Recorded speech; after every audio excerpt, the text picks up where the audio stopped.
So basically, we're from Terra Environmental Research Institute, and we had this project for club/organization called HOSA, Health Occupation Students of America, where we choose a different competition to compete in. And this year we chose community awareness, which is basically aware in the community about a certain problem or topic. So we chose this year the detrimental effects of processed foods on one's health. So we're just trying to interview as much nutritionists, trying to get as much information as we can to promote it and advocate in the community and in our initiatives as well. Okay. So we're gonna ask you like a few questions today. Maybe start off with your name and where you work and what your occupation is. And yeah.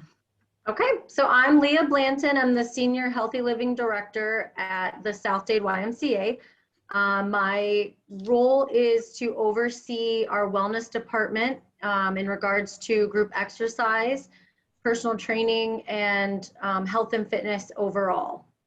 So I wear many hats there, but basically what I am is a leader and an advocate for the health and wellness industry and individually leading that healthy lifestyle. Alrighty. So start out with the first question.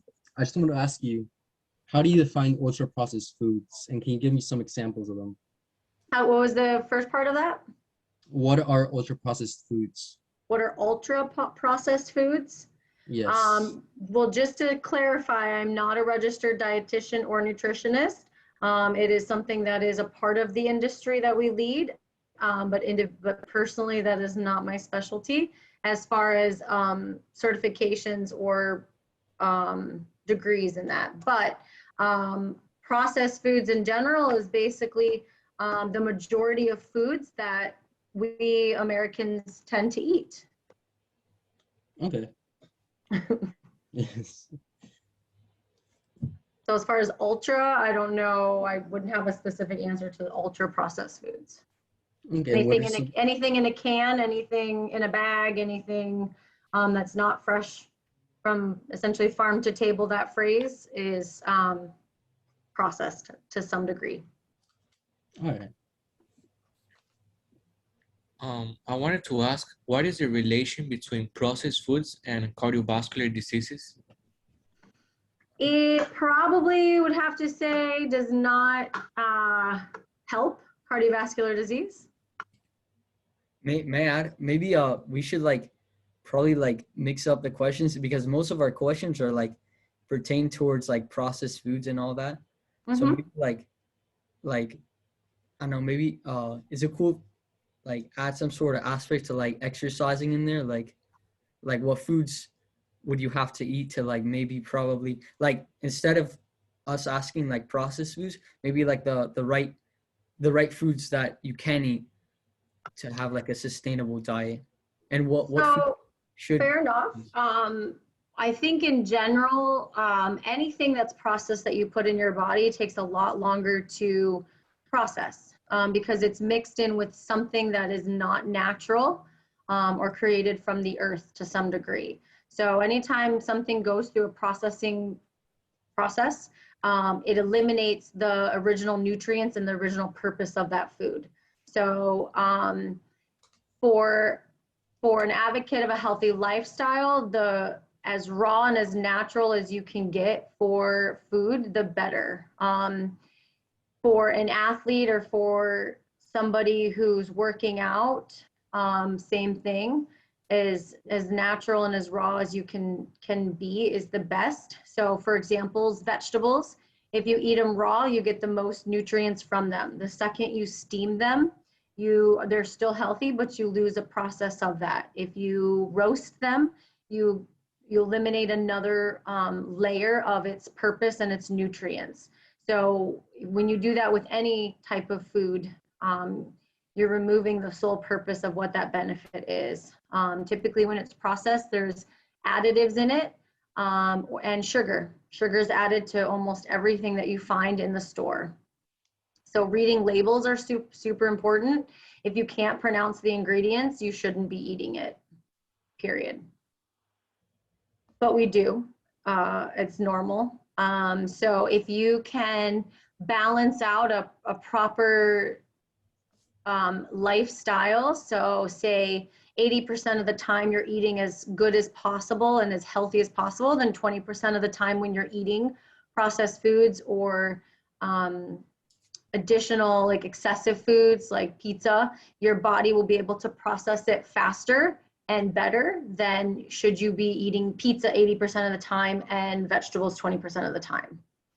So it's sort of creating a well-balanced lifestyle that is the best, because unfortunately we're given so much more choices and easy, affordable options in a processed world than an unprocessed world. I'm not sure if that's helping to answer any of your direct questions, but going back to the cardiovascular disease, anything you're doing continuously that is not healthy will increase your risk. So especially if things run in the family, you should be as active and as healthy as possible across the board, whether you have asthma, arthritis, cardiovascular disease, if you have whatever, eating poorly is a big correlation. Diabetes is a very huge factor in regards to what we eat, the nutrients that we eat. Okay. Thank you. Alrighty. So in your opinion, do you think there's such things as like good processed foods? Like, there's like, so ultra processed is like to the point where it's like there's no nutritional value, and minimally it's like, it's maybe canned beans or something. Do you think like there's maybe a gray line where it's like probably like a good processed food?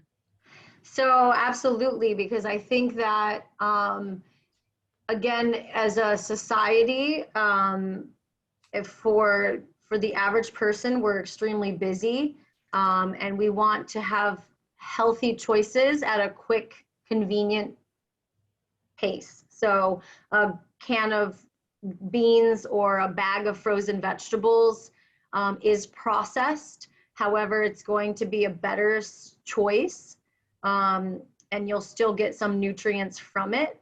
So I think that in fairness for the way we live as a society, which is work a lot, we need a convenience too as well to have those nutritious items available to us at a quicker rate to cook them. So you pull the bag out of the freezer, you put them in the microwave, and you eat them. At least you get something from it as opposed to a can of SpaghettiOs.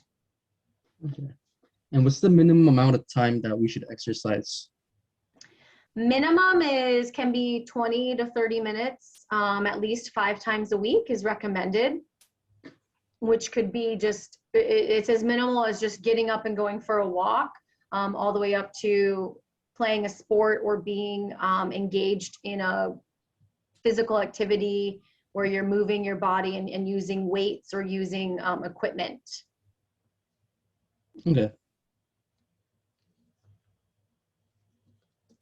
So it's for you guys, you're all young boys, fast metabolisms. You can eat whatever you want, bag of Doritos, slice of pizza. But for you guys to make an impact into the world for us older folk, you want to advocate that you understand a little bit. As you guys get older, you will, okay, so I'll tell you this example. So the majority of the people that I talk to throughout my day at the YMCA, they come to me and they say, I used to be an athlete. I used to work out a lot. I used to be really healthy, and now I'm not. And so what we are trying to do is advocate that it's a lifestyle that you start. They were committed to it at one point. At some point, they stopped. They gave up working out. They gave up caring. They just started eating whatever. And because the world offers so much fast food and quick choices, and they're not doing the activity like they used to, it's just all going in the wrong direction. So it's learning now at this age to be the best we can be and understand why those things matter, because as you get older, it's not as easy and it's not as convenient. How would you say is like one way that you can stay motivated to like help you overcome that? find something you love and find a way to keep doing it. So say you play basketball now, if you're not going to make it into the NBA, then it will be hard for you to continue the continuous practice and the coaching that you had. So, the example is basketball. Find a league that plays a couple nights a week. Find some friends that you go shoot with every Tuesday and Saturday. So find something that you love to do and create that lifestyle and that habit and that funness around it, that I look forward to Tuesday nights because I get together with my friends and we play basketball and we get to, talk about our day. And as you get older, you'll want to get away from work or your family. You guys have a long way to go, but those things are important because it's a way for you to be selfish, to take time for yourself, to do something you enjoy. But the benefit is that you're being healthy and you're being active. I mean, does that go the same way with like having a healthy lifestyle, like eating well? 100%. I would say I keep this, there's so many different stories and statistics, but if you can eat well 80% of the time, the majority of your life, you will be a healthier person, whether you're very active or not. So they say that, if you want a certain weight or a look, it comes from the kitchen. It's what you eat and what you put in your body. So you can be super fit with how you eat. And if you incorporate working out and strength training, you will only be that much better and stronger. 100% diet, 100% diet, 100% diet. And it's not a diet, it's the healthy lifestyle diet that you incorporate. Okay. What else? How many of you work out at the Y? Yeah. There you go. What about you, the other two? No. Like, no. See, you work out with your friends. Yes. Go to LA Fitness. Ah, yeah, okay.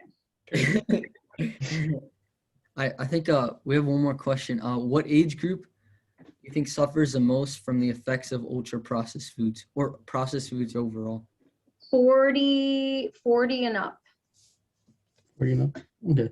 Because again, as you're younger, you're more active and your metabolism just naturally works faster. Then as you get older, you slow down or you don't take enough time to work out as much, and that processed food will catch up to you. Now you can tell at any age in anyone that their diet, I don't believe that it's 100% genetics. I believe in 100% it's the diet. So if you see a small child who is overweight, it is 100% the diet. And you can see teenagers, you guys have many different kids at your school at all different shapes and sizes. And it's diet. It's not always activity level. It's what they're eating that stems that and affects their metabolism. Okay. Does anybody else have any questions? My group? You better get an A+ on this project. Yes. Yeah. So, well, thank you for joining us today. We really, really appreciate it. Thank you. Anything else you guys need, Jack, you can email me if you think of anything else you need, or if you need me to sign anything, just let me know. Alrighty. Okay. All right. All right. Thank you. Have a great day. Thank you guys. You too. Let's get the Y. Okay. Bye. Bye. Jack, how is that a man, bro?